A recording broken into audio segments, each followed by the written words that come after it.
If there's anything we've learned from our potty training journey with our little one, is that you can't rush things.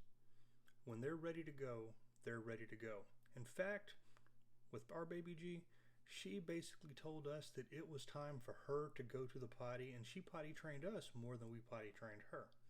With that being said, the two most important things we've learned are the 2 C's of potty training: communication and consistency. The first thing to pay attention to are the cues that your little one gives you when they need to go.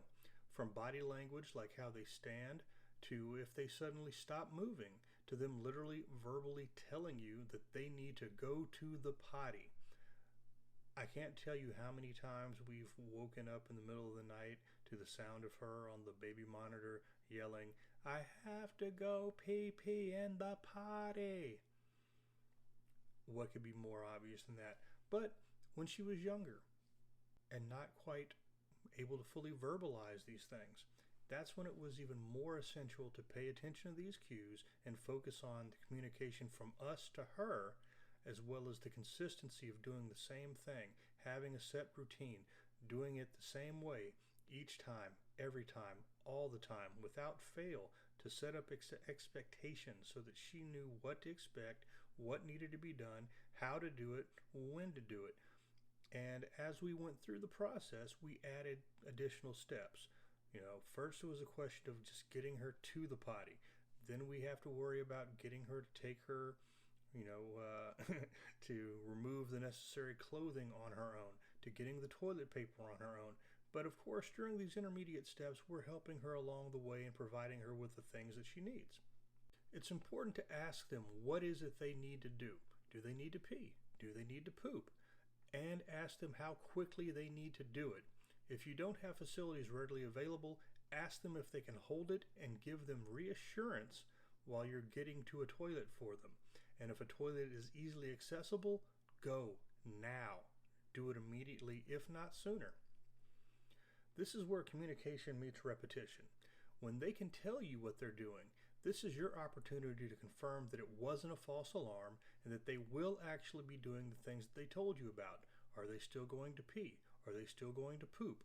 They will let you know. And of course, interact with them during this process. Did you do this? Did you do that? Do you need help? Do you need toilet paper? Do you need whatever? Anytime you have your little one on the potty is a training opportunity to develop and reinforce good habits, from how they sit to knowing if they need to pull up the back of a long shirt or dress they might be wearing before sitting down, to knowing how to wipe, or to just knowing if they will need toilet paper or if they will also need wet wipes. For our little princess, TP in the front, wet wipes in the back, because hey, who doesn't want a nice clean booty, right? And of course, this helps with cleanup later. We don't want her smelling throughout the day. It makes bath time simpler. Also, throughout the day, it keeps their underwear clean throughout the day, and it keeps her from complaining that, she's wet or dirty down there.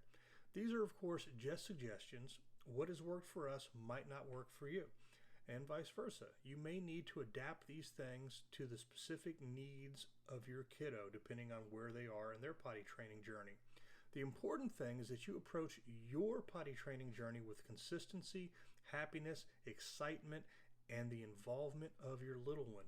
Make sure that they are your partners in this. And even if this isn't your first child or your first potty training rodeo, every kiddo is different, and it will still be a learning process for both of you. So remember, keep it fun and wipe good and flush twice if you need to.